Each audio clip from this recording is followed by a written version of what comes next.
Election start left Fally pass. To build back Tobago is the task. Tobago go never be the same after Fally beat them bad. Campaigning hard with me mass. Campaigning hard with me mass. Welcome back to election. Jet zest. Vote for Fally, now you get low. Zest. Vote for Fally, now get low. Zest. Vote for Fally, now you get low. Zest. Zest. Zest. Zest. Zest. Vote for Fally, now you get low. Zest. Vote for Fally, now you get low. Zest. Vote for Fally, now you get low. Zest. No way they can beat we again. PDP, this year we go win. Make sure and go stamp your name. When last you feeling need to come campaign hard. This is election. Party way up, party way up. Make sure and go and vote, you know. Vote and vote and vote, you know. Party way up, make sure and go and vote, you know. Vote and vote and vote, you know. Tobago we bless, I tell you we bless. Say we bless, Tobago we bless. You don't know the rest. PDP for the win now. PDP the only party for this country. Let's join together, make a change for our country. Time to go, BNM and Dr. Rowley. So what you say, what you say? No way they can beat we again. PDP, this year we go win. Make sure and go stamp your name. When last you feeling need to come campaign hard. This is election. Party way up, make sure and go and vote, you know. Vote and vote and vote, you know. Party way up, make sure and go and vote, you know. Vote and vote and vote, you know. Tobago we bless, I tell you we bless. Say we bless, Tobago we bless. You don't know the rest. PDP for the win now.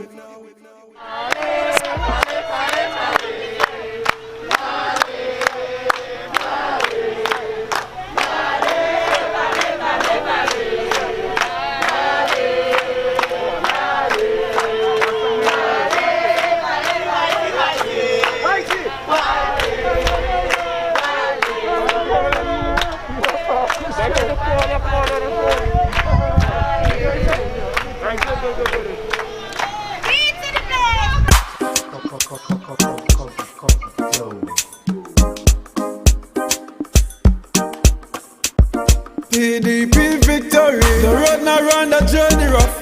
We foot strong and our skin tough. So many doubts have been thrown at us. Real Spartans never give up. Yeah. The winds of change blowing your way. Bust off those chains. It's a brand new day. It's not a dream. It is for real. We have jubilee. PDP victory, yeah. PDP victory. Tobagonians are born fighters, carry the genes of our ancestors. You change hands so many times, mama. To get your freedom, you have to fight back. I see the many scars upon your back. I have found that Tobago gets more done when Tobago goes for Tobago centric party that does not have a base in Trinidad, because Tobago has to mind Tobago's business now. We have not mind our business for the last 21 years. We're minding the business now. PDP victory, yeah. PDP victory. Your enemies you shall see no more. Tobagonians will live better off. Better opportunities for the poor. Victimization it will be no more. The winds of change blowing your way. Bust off those chains. It's a brand new day. It's not a dream. Good morning, Tobago. Good morning, our viewers all over the world, Trinidad and Tobago, and the diaspora on all the platforms this morning. Welcome to PDP Mornings. I am Dwayne Nurse with Jamie Robertson Beard in the flesh with you this morning. And welcome back, Jamie. I heard that you docked us yesterday. I literally had to come by the beach to find you hiding. What was that about? I mean, oh gosh, we really did miss you yesterday. Well, say that. Tell the viewers you miss me, right? But at the end of the day, little one was beating up big one yesterday. So, you know, we had to sign a truce, but I'm here with you guys this morning. I know you all miss me dearly. I was like Christmas in the studio this morning for everybody. So, it's a pleasure sharing space with you guys again. And this morning we have such a beautiful conversation because we've been seeing so many photos, we've been seeing so many projections, and we have here to share with us Mr. Trevor James, one of the PDP candidates representing the Scarborough Mount Grace district. So, Mr. James, welcome. Good morning. Thank you for having me. It's a pleasure to be here. Well, it's a pleasure to share space with you. I see you come looking sharp and dashing. I don't know if it's because you know I would have been on the set that you shave up the head and looking nice. Well, Jimmy, there's no reason to doubt. There's no reason to doubt, right?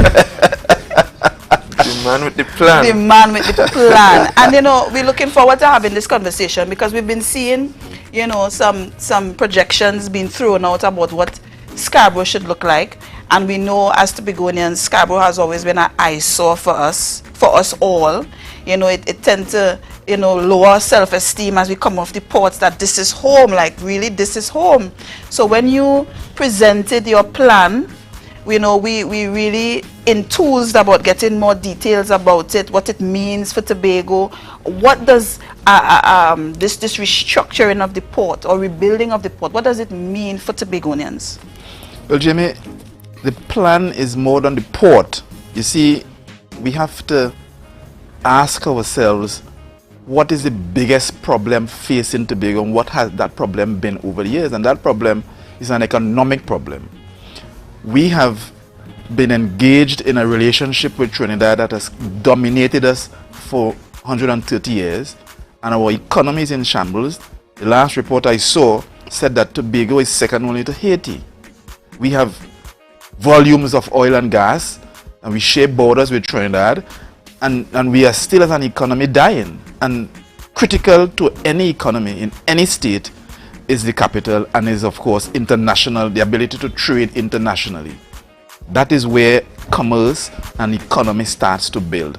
And so the city of Scarborough and the port of Scarborough is intended to start the redevelopment of Tobago and to place Tobago on a pathway where it can see a future where every individual, every citizen in Tobago can put themselves into the plan and say, listen, okay, I can do this here. And that is what the project is meant to be. It is not a building. A building cannot solve the problems of Scarborough. So it's not merely about a facelift. It's about an economic revival, revitalization. That's correct. Of Tobago's economy. That's correct. And when you talk about the port, we know the port is becoming, is on the verge of being privatized, right? So you're looking at this development, this expansion, which is to open up the economy, but yet the port is going to be privatized. Is there any conflict there? What does that mean for Tobagonians again? I gave a speech the other night where I said, I am big now and I see. And I want Tobagonians to look at what is happening in and around the politics and in government policy and action from Port of Spain. What we have seen in the last 5 years is an intent by the government in Port of Spain to build a port in Toco, to build a highway from wherever in Sandy Grande to Toco, and to build a port in Toco, and to sell it to Tobagonians as, listen, you will get goods easier, you can get to Trinidad faster, you don't have to go around the north coast. And that's how they have sold it for us to buy in. And then what we also see is a construction of an airport. So now they're telling you, listen, you have connectivity, but leave international sea trade to us. And there is where you understand their intent to lock Tobago into a place where we cannot escape a changing of the relationship with Trinidad. Because that has always been the intent from Eric to now, where we have become locked into to an administrative process that prevents us from even making a decision as to whether we should open a beach, even making a decision whether we should build a jetty, where we can't build a building in Tobago unless we ask permission from them. And that movement in the economy, that movement to ring Trinidad with ports and to have no port in Tobago, is intended to ensure that we are never able to escape the Trinidad economy. You remember, Jamie, that every dollar we spend in Tobago builds the Trinidad economy, not the Tobago economy. That's why the Tobago economy has not been growing and will never grow if the administrative structure we have remains the same. Now, when you decide in the middle of a 6-6 tie, elections come and you take a decision in Port-au-Prince to privatize what we now have, what you are telling Tobagonians is, listen, A, accept what we are giving you. Otherwise, you're going to lock it down further, and we need to stand up and resist that kind of mentality in the strongest possible ways. And the way how you structured that, I am seeing this this spiral, not only in terms of import, export and all of that, but you're seeing it in the education system, you're seeing it in the health system in terms of access, you know, especially for students who constantly have to be going to Trinidad for their education. That would be an additional, you know, extension of them and their families in terms of housing, in terms of transportation, for persons seeking health, in terms of testing, because we don't have a university here. We have an issue with our health system. We have an issue with so many other factors that Tobago is positioned where we constantly have to be dependent on Trinidad. And that is something that as Tobagonians we're trying to step away from. But it's been hidden in all the big words and the politics and the structure and the infrastructure and all of that. So you being a person into project management and into all these things, would you say that it has always been intentional? It has always been, as you said, since Eric William days, it has always been the intent. And as a professional, isn't that unethical, you know, to force a people? It's almost like slavery being redefined constantly and attack specific on Tobagonians. Well, Dr. Williams said it clearly that Tobago has exchanged British imperialism for Trinidad imperialism. And we seem to have missed that. He wasn't saying that was something at the time, you know, he was saying that was something forever. We have exchanged it, continuing, and we have not realized that every time we try to exhale in Tobago, the PNM finds a way to pull us back. Every single time, and as they are doing now. So we've presented a wonderful plan for the development of Scarborough, a master plan that incorporates all kinds of features meant to do several economic things in Tobago. And they have come now again to reel that back in and present a building. And Tobagonians, I want to ask you to not be fooled by this nonsense again. A building cannot solve the problems that Scarborough faces, Scarborough and environs. It cannot solve the problems that Tobago faces. And it is an attempt again to ensure that we are only able to build the Trinidad economy by how we spend. But it's not just a building, it's a boardwalk as well. An extensive boardwalk. Like what they probably tried to duplicate, like what they have in Buku, that probably costs how much millions to build a 10 feet or 20 foot boardwalk? I'm not sure the cost probably of 3 million. So now they have this new. Well, you know, it's continuity to them. You know, sometimes you have to, as Tobagonians, forget the talk and look at the action. There's a kind of phrase going around some years back. When somebody show you who they are, make sure and understand it. And I think we have missed that over the years, and thankfully a new generation has come up in the 21 years. A new generation, nurses age, and so a new generation has come up, and they are seeing how their opportunities are limited, how they need to move and to migrate. The movement has always been from Tobago to Trinidad, and if we are to benefit in the union, we need to change the structure and we need to have movement back to Tobago if we are to build the economy. And to do that, a city and a port is critical. Right. So going back to the ideas and the varying focal points of your plan for the city of Scarborough, I don't only see a cityscape, as you would have mentioned, because aesthetics does not, bring viability to Tobago and its capital. What are some of the things or the elements of that plan do you have to ensure that we have a proper vehicle to begin to have economic viability for Tobago? Well, let's go back before we get to the economics of it. There is a feeling that you get, a sense of pride that you get, that gives you confidence in how you walk, in how you talk. If Ken Williams or Dean Sintile make the national so-called team, and you know them, you feel that kind of oomph, and saying, well, yes, and patriotism as well. And if you see how even those people, and maybe I shouldn't say even, but the people from Laventille and Beetham approach us in Tobago, they believe they are superior, because for them, Port of Spain is theirs, and Port of Spain gives them that superiority to all and everybody in Tobago.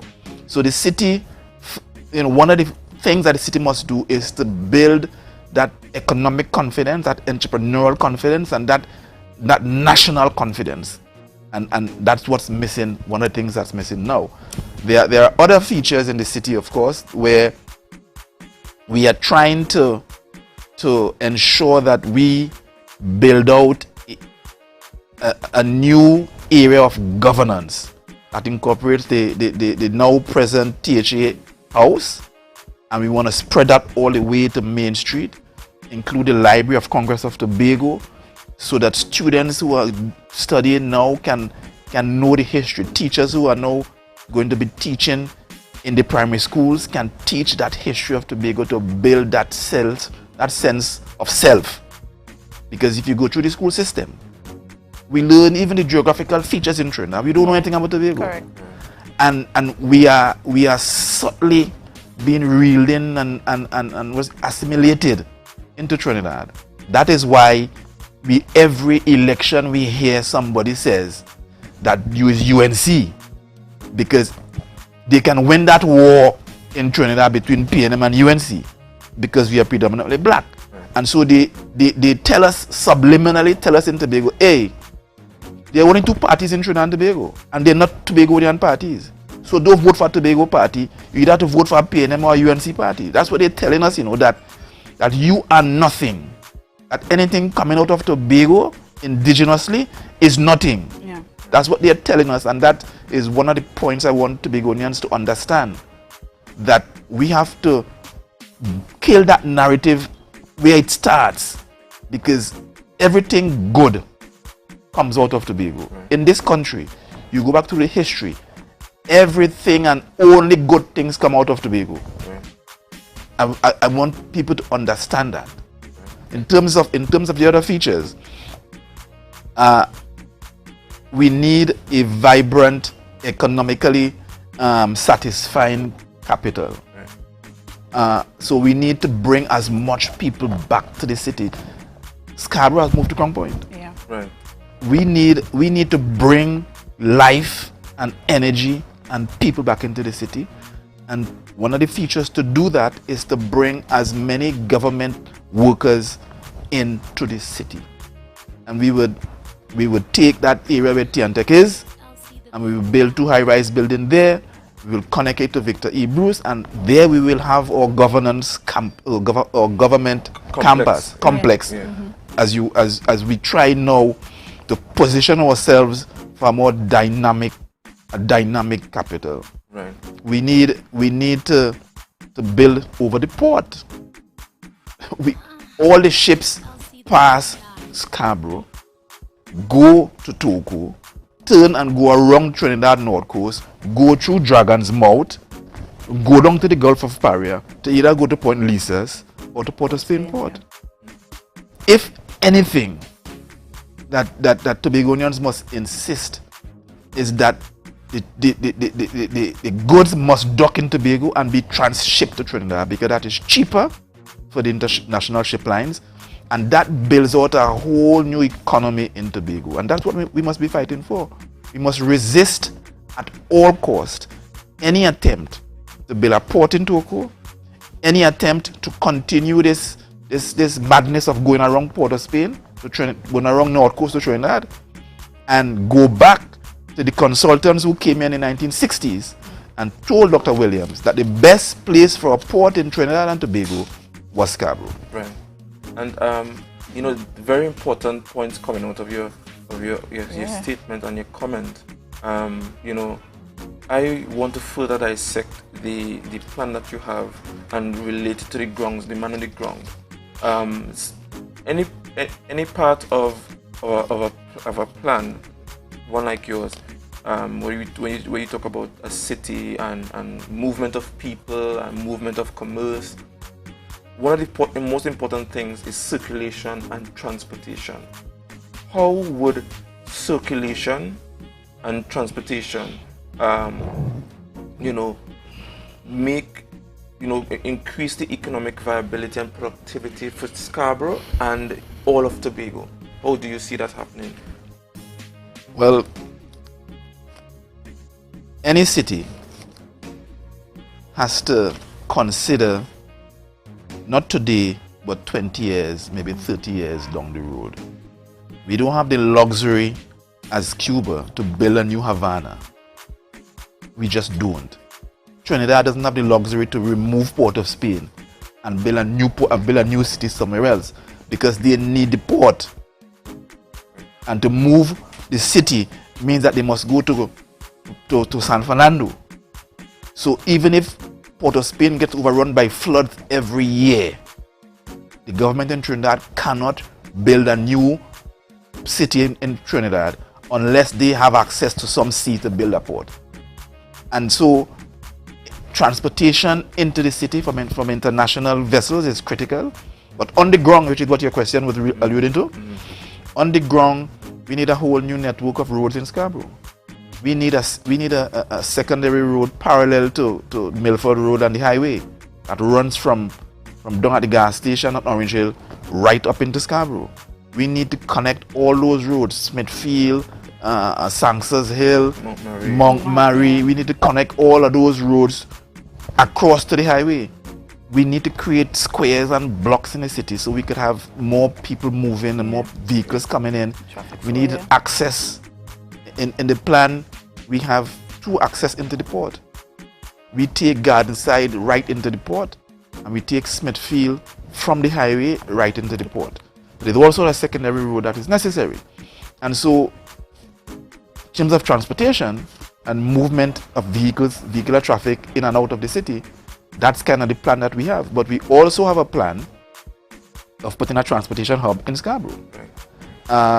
We plan to say, we looked at various spaces, and the best space we realized is between Wilson Road and Gardenside, and taking that entire property where the mall was, the old mall. Dwayne might know where the mall was. Yes, I know the mall. I am that. But the old mall, the current area where that board mall is, that car park in front, of course, there will be negotiations and all of that. But that area is ideally placed for a transportation hub. We've been out of a bus terminus for how long? Our elderly senior citizens who depend on the bus service, sitting down in sheds in town that don't protect them. So that area, connected by a skywalk to a new parkade, I see a city that's just so beautiful. And how do we as individuals now connect to the city? How do we benefit from the city? Employment during construction. One of the things that that I continue to upset me is that governments nowadays seem to think that there is some superiority to this whole contract procurement of design bill and design bill finance. But depending on where you are in your development cycle as a country, design bill does not work for you, because in the Tobago context, we are characterized by small micro businesses. Yeah. We have individual designers. We don't have massive design companies and engineering companies in Tobago. We have small individual, small capacity companies, construction companies. We don't have, the state doesn't spend enough money in Tobago to fuel the development of construction for the private sector. And so we have small companies. We may have one or two large companies, but in the main, we have small companies. So that's why I say, listen, a development plan in Tobago must consider how we positively change the income distribution patterns in Tobago. It must. And critical to that, if we spend what we're spending on the airport, $1 billion. Something billion. Well, in terms of the construction, $136 million US. That's what we're spending. Wow.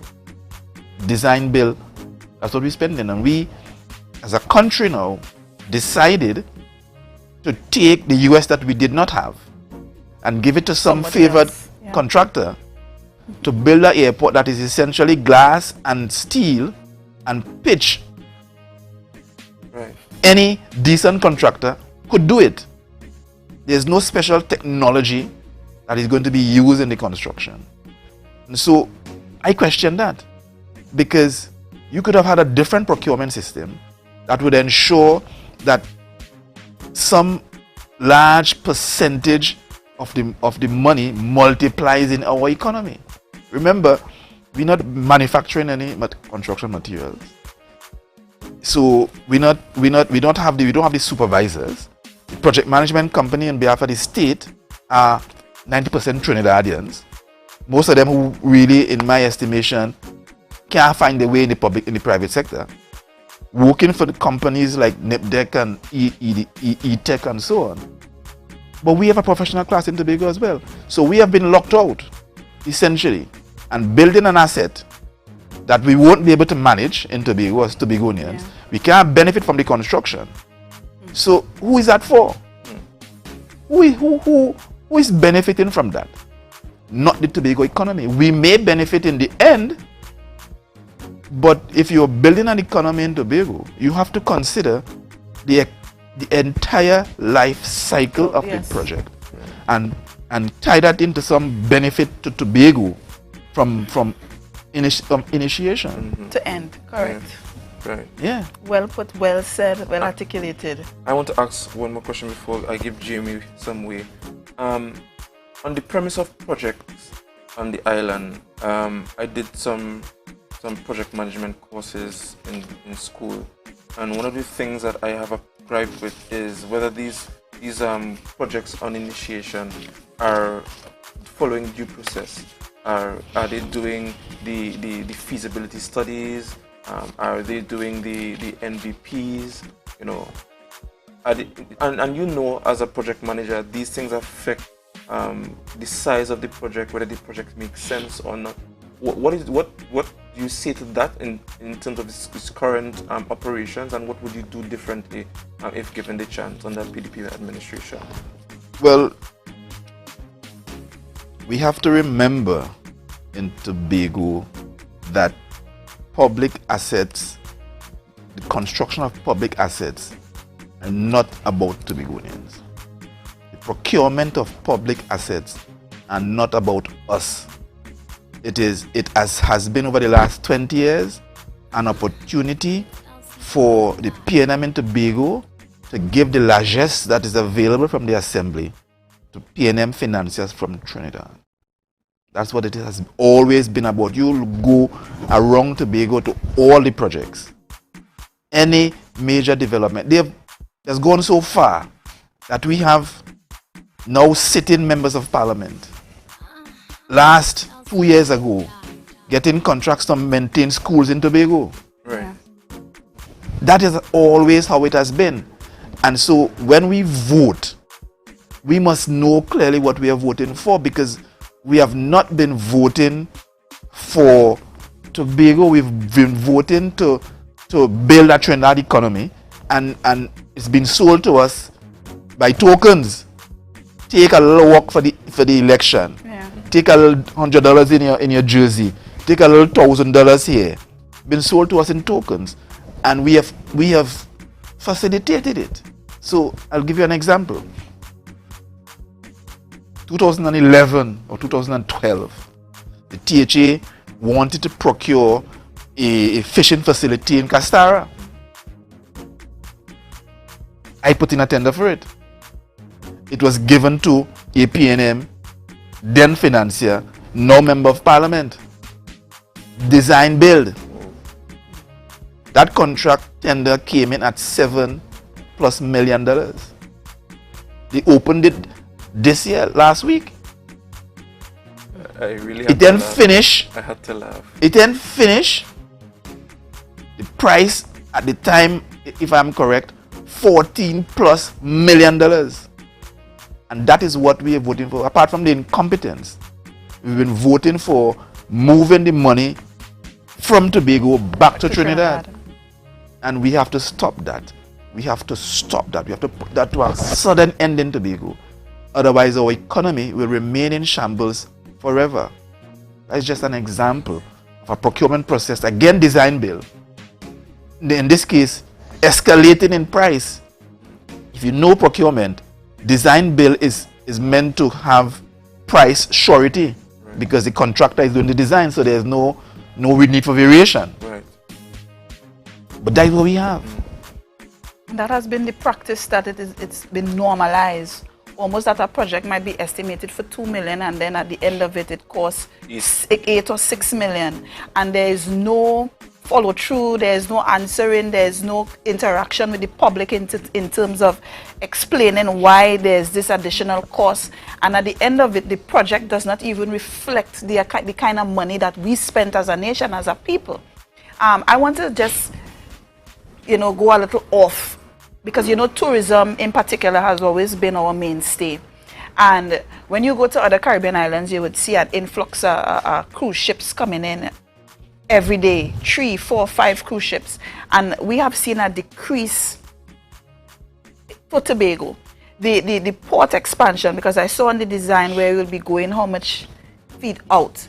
That is to encourage that sort of, how would that benefit in terms of the cruise ship lines and all of that, in terms of the amount of boats that will be able to be housed, so that it doesn't affect our normal cargo or whatever coming from Trinidad? Well, before I get to that part of the question, you said something there that has been repeated for years, but we don't present the data. What is the contribution of tourism to the economy in Tobago? What is that figure? Nobody we don't look at the data, but we say these things. Tourism contribute little or nothing to the economy in Tobago, little or nothing over the years, little or nothing to our GDP, nothing. It is just another way of Trinidadians keeping us out of real production, Exactly. Yes. keeping us out of energy production, keeping us out of manufacturing, by pigeonholing us into this tourism thing. But when we look at the data, minuscule contribution to our GDP. That is why we can't barely have the ability to separate our GDP from Trinidad, because they know. Yeah. Now, in terms of the port, we want in Tobago to be able to be connected, to the region. They have blocked us out from Liat landing in Tobago. We have no connectivity whatsoever to no island in the region. That is also by design. You can't tell the last day you walk in Crown Point and hear a Bajan accent. Yeah. And that is so true. You can't tell the last day. We have been locked out of regional tourism by design. That's not an accident. So one of the features of the port is to be able to use some of the vessels that we have, because they are partly ours. They don't belong to Trinidad, they're partly ours, to to be able to use some of the vessels that we have to bring and carry people and produce from the region. And that is critical for our survival. When we say we want regional connectivity, that's what we're talking about. We want to carry people by boat and by air. Because we have been out of container and commercial shipping into Tobago, we believe that we must find a place on the port for direct entry of containers into Tobago. We must find a way, and we've allocated a place for it. Although we believe that as the economy develops and mushrooms into something bigger, a separate container port might become necessary. But we will have 3 piers that can possibly dock 4 ships, and we will dedicate one of those piers to container arrivals. Now, one of the critical features of any port, of course, is land frontage. We need storage areas and those kind of things. Yes. If you look at Scarborough, we don't have that. If you look at Port of Spain, they don't have it either. They reclaimed half of Port of Spain for their port. They're reclaiming a big piece in San Fernando for their new port. And we have to understand in Tobago that we have to think big, because nothing comes from minute little development projects here and there. Nothing comes from building a health center and a community center. There's no economic development that comes from that. Remember, the thing is that we must change income distribution patterns if we are to get the people who don't benefit in the economy to benefit. We have to move that money to that level.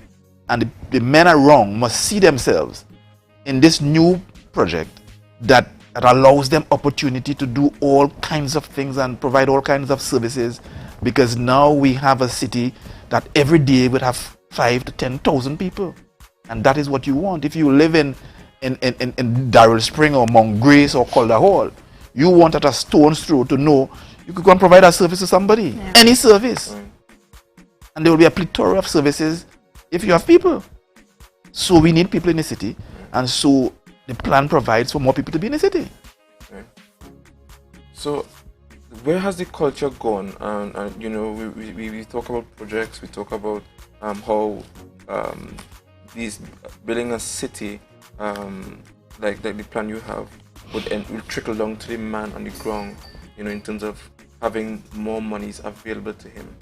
Where has the culture gone?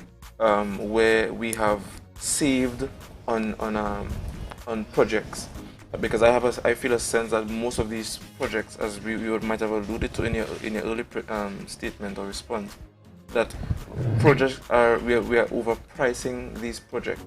Where has the culture gone? That culture, and how do you plan to return that culture to Tobago?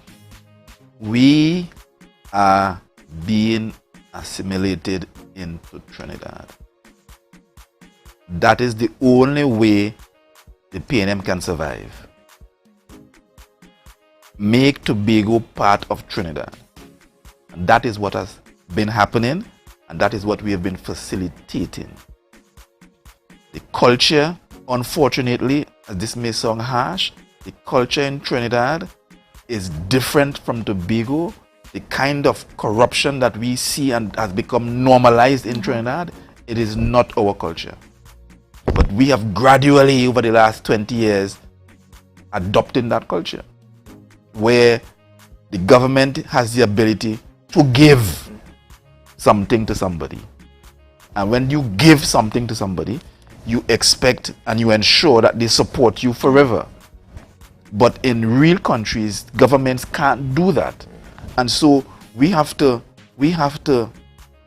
come to that point, as hopefully we are now, where we are pivoting, not necessarily back to where we were, but pivoting in a way and building something new. That's what the PDP hopes to do, to build something new, to take from our history and our past those tenets that were good and build on that as we build something new in Tobago. And we want people to understand that, unfortunately, we can't do it from an outside entity. You can't have a problem that is being solved by the problem maker. the major problem we have is the relationship between Scarborough and Port of Spain. And that relationship has been structured by the PNM. And they cannot solve it. Simple example. The UE has been in existence for what? About 50-something. 50-something years. Not one campus in Tobago in 50-something years. They are not about building Tobago. Not about it. They are about keeping us as much as possible under their feet. And when we rise up, they give us a little thing and say, eat your biscuit and shut your mouth. And wait for the next 40 years to get another piece of biscuit. And we have to, as Tobagonians, understand that. That's what we are. And if you understand that, we have to provide for Jamie's child when Jamie child comes. We have to think about the next generation. That's what I'm saying. We have to think about the next generation. That generation is the generation that we are planning for. What we're fighting for in PDP is not for me, it's not for Fali, it's for the next generation. And the generation today must help us to win that fight, so we can give your next generation an opportunity to be better. I just have I have two more questions for you, And I know Jimmy have some more. No, I actually wanted to, just encourage the public to ask questions. We're on Facebook. So, we have Trevor here live and direct speaking some serious truths. So if you have your questions, feel free to start sending them out because he's live in the flesh here and he's a better man to answer. So I'll amalgamate my two questions. I mean, why has urban and rural development been at a standstill for the last 20 years? And I want to kind of correlate that to, why does it seem like the current builders of Scarborough seem so nonchalant? Well, urban planning and development must happen by a nexus between state and the private sector. What we've seen in Scarborough is unplanned, unstructured development as to the Port Mall and some of the buildings in and around Scarborough. There is no master plan as to where we want to go. And that is partly because who controls town and country planning is not Tobagonians. Who control the THA is really taking instructions from non-Tobagonians. And non-Tobagonians, unfortunately, although they've been headed by a Tobagonian now, their intent is to ensure that if we progress in such small steps that we see them as our bosses forever. And so we need to find a way where the private sector in Tobago buys into a vision of economic viability, buys into a vision of production and profit.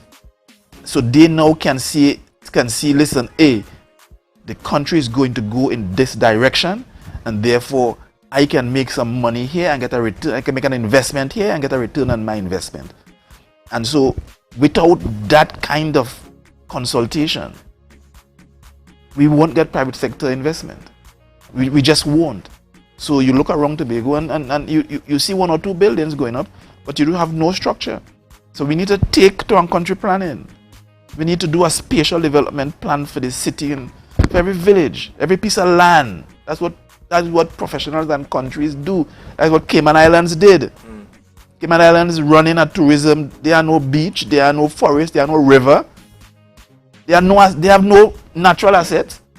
Their GDP, their per capita is mostly 5 times ours. Yes. So the tourism that we build in is, we have to find a niche product, a niche concept to build a tourism around. Because Barbados are sand and sea, they're in front of us. Jamaica, Grenada, St. Lucia, all of them are 10 years in front of us. We can't somehow build one hotel and compete. We just can't. We have to find a way to find something, as the Caymans have done, to find something that is the nexus to our tourism product, and we can then build out something around that. They make their money from land investment. in the Cayman. They make their money from offshore banking. But when you come to the Cayman, you spend your money, and people come because of that. If you're banking your money here, you come close to your money. Everybody want to see the money. You come close to your money, you buy a property. And that's what they have done. Up the islands, they're selling citizenship as one of their ways of bringing rich people into their society that could hopefully spend and invest and bring foreign money. When was the last time you had a foreign direct investment in Tobago? No foreign money comes in here. But I thought Marriott was a foreign. No, that's owned by Trinidadians. We have had no direct foreign investment in 21 years. Not one. They've changed the law to prevent it, as a matter of fact. We have to wake up, Tobago, and realize we have to build this thing ourselves, and we absolutely need the PDP to build it. Yeah? And you're seeing the threat, you're seeing the planned threat, you're seeing the organized crime that is developing. And you're seeing the reflection in the communities where, you know, before you found that Tobagonians had an input in characterizing the communities in terms of small businesses, in terms of the tourism product, you would see an activity taking place and the people had a say. Look, for example, on the beachfront, you found that persons would take the initiative to do things to add to the tourism product, but there's no real support there. There's no real, you know, involvement with the government and even nationals in having a conversation to even build on their ideas, their concept. That too has become political. That too has been, you know who your friend, and that kind of stuff. How does the PDP intend to shift away from that type of myopic thinking, that type of management, that type of oppression where the Tobagonian is never really seen as viable in itself, that we're not productive enough, we're not good enough, and a lot of persons buy into that, you know, that you even hear we own Tobagonians say that we don't want nothing. How do we change that whole mindset? How we change that psychosis from the little ones right up to the adults? If I told you, Jamie, that the city of Scarborough does all that, it is that it develops that feeling from inside that, listen, we can do and accomplish anything. That's what this city does. But remember that the PDP has always been about consultation. We have always said that we take our instructions from the people employ us, and they give us the mandate. And we have a consultative relationship with the people. And if we want to carry out a development in a particular area, we think, you know, that might be good, it is a consultation and cannot go forward until we get the mandate from the people. So if we continue that process, that is how we begin to change the culture again, and where people begin to buy in to the thing that they are part of the thing. Because government and governance should be from the ground up, not the other way around. This is not, we are not gods. We can't sit on our throne and make decisions and see everybody as King Christopher trying to do. Make decisions as if you are superior and God. We have to involve the people, because at the end of the day, it is the lives of the people that we are trying to develop. And the people know where they want to go. Believe it. Yeah. Not the politician. The people know where they want to go. And the people in Tobago must now say, hey, we must finally be a part of this governance structure. And we are going to vote for Tobago Party. Finally. So, Mr. James, I want to turn to questions from the viewers. And one question I see in particular is from Clifton Bacchus. Mr. James, what do you think will be the estimated cost of rebuilding Scarborough and the port? One of the things I tell people is that I do not attempt as a professional to price a project that has not been designed. What we have done is present a concept design for a new master plan city that we can develop. We now have to present that to the public officially when we win, and we will then decide in consultation with the people where we want to go and what facets, what items will be included in the project. and what will not be included. And when we do that, is then we are able to come with a figure.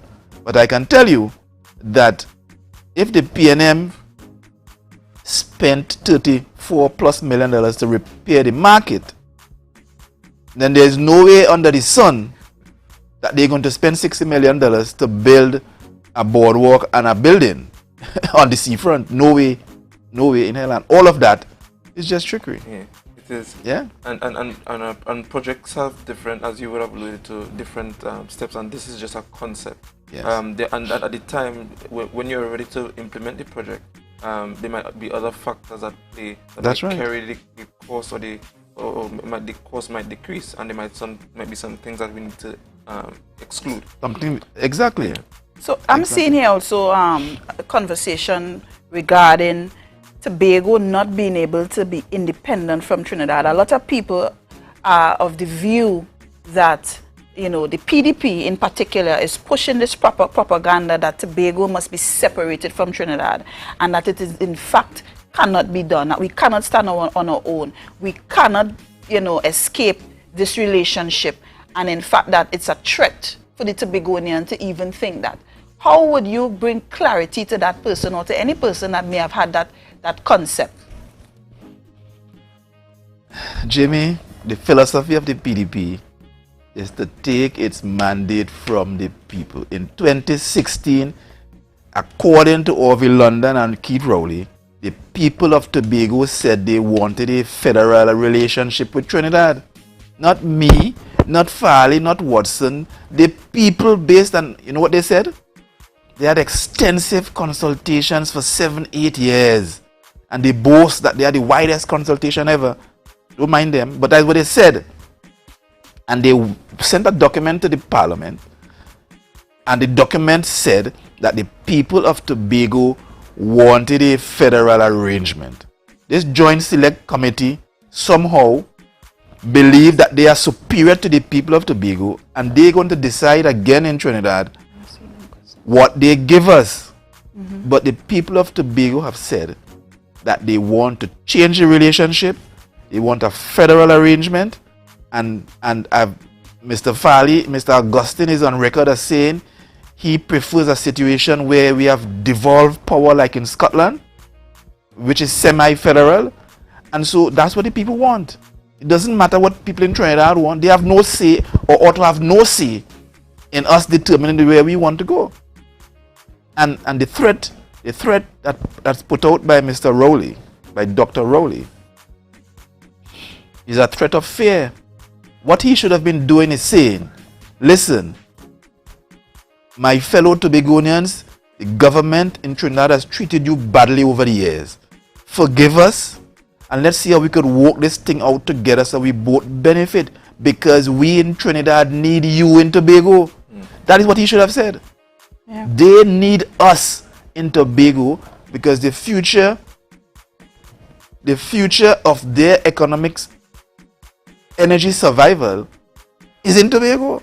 They need us, and we need them, because they are the infrastructure in there, down there, to take the energy resources and take it to the market. But certainly, when the system changes, we will have a greater share of what we have, because what we bring to the state is not $200 million per year. Tobagonians should know that by now. So, our next question from Cedra Lewis Beard. What are the PDP plans for developing the port at Charlottesville?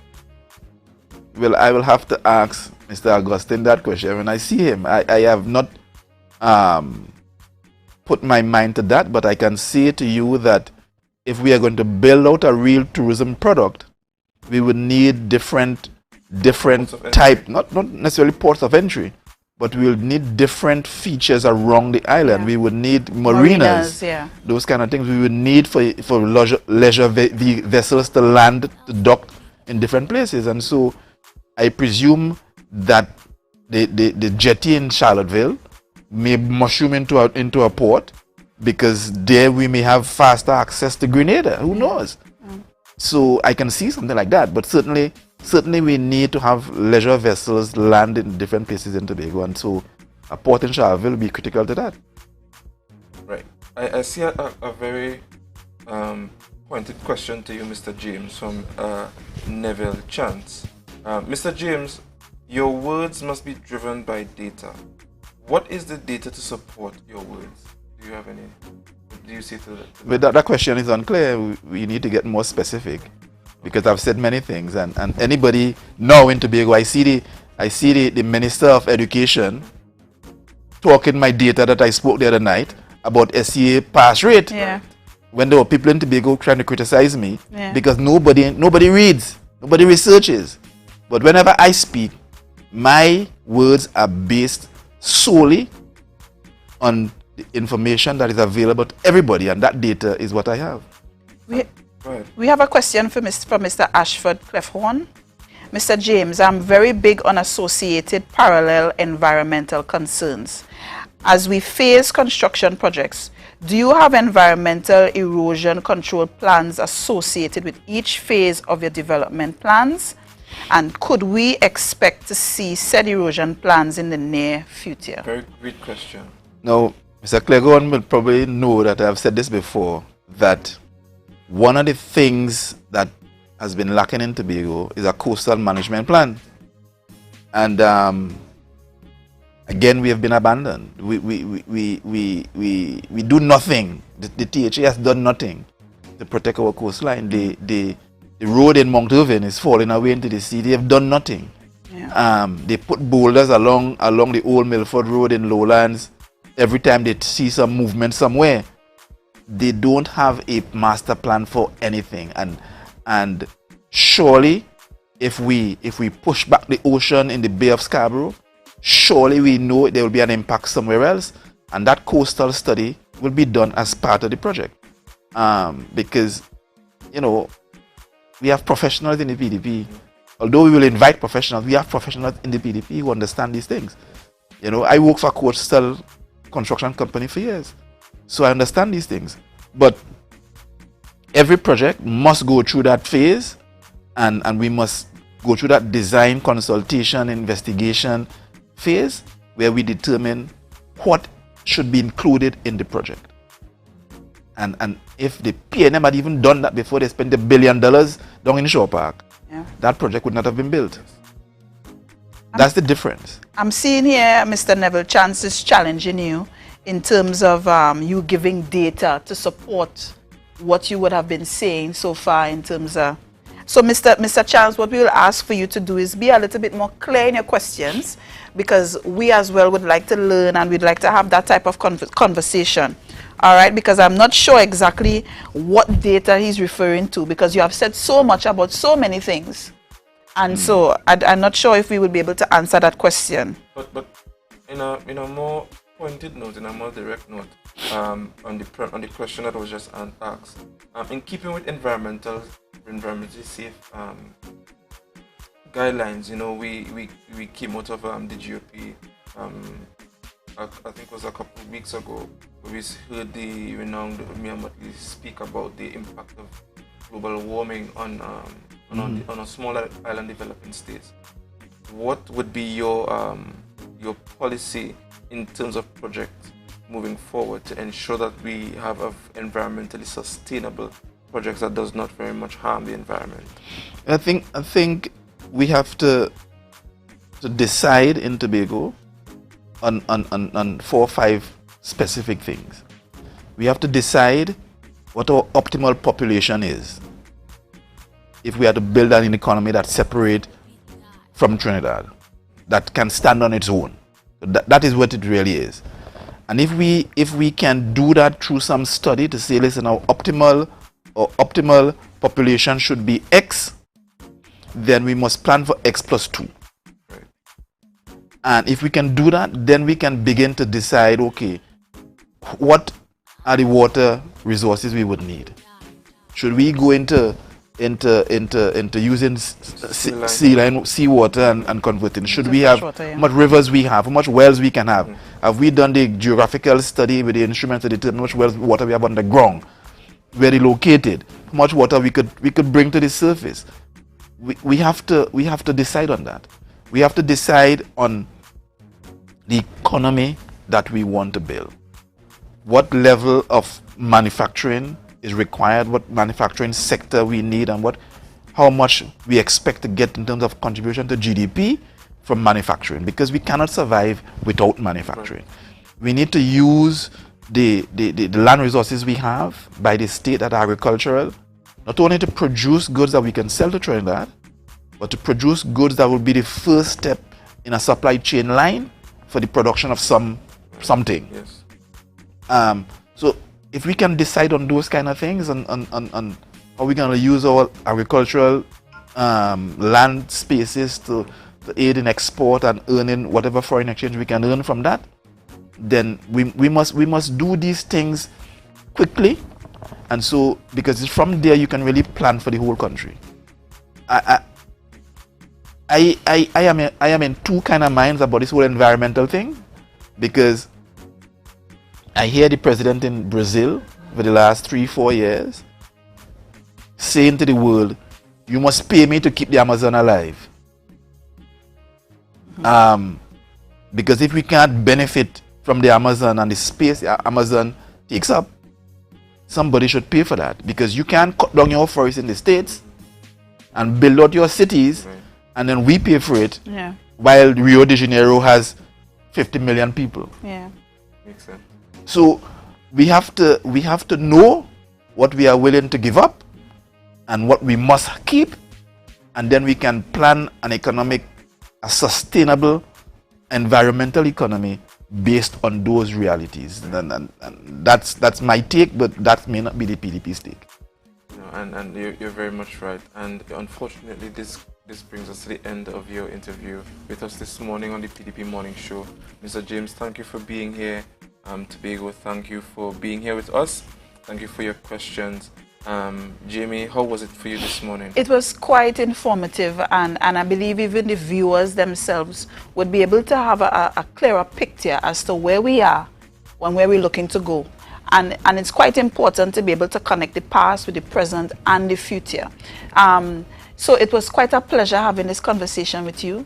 They brought so much more clarity for me as well, and I want to thank the viewers for participating, for constantly being, present and engaged in the conversation, and that, we're looking forward to sharing more time with you. So you all have a blessed morning. So Dwayne? Yes, and I want to encourage you guys to enjoy your weekend.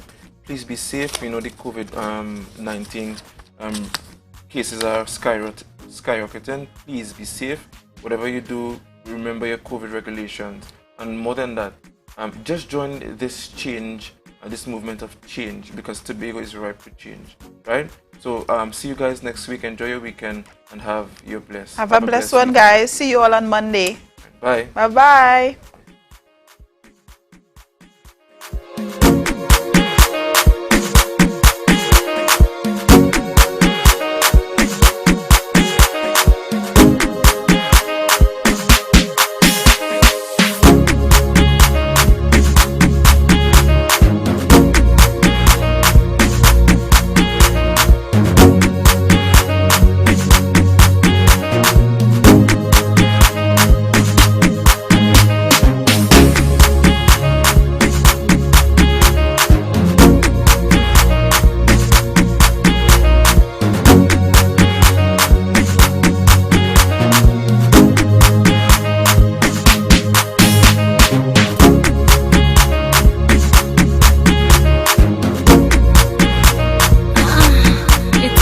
The beat God.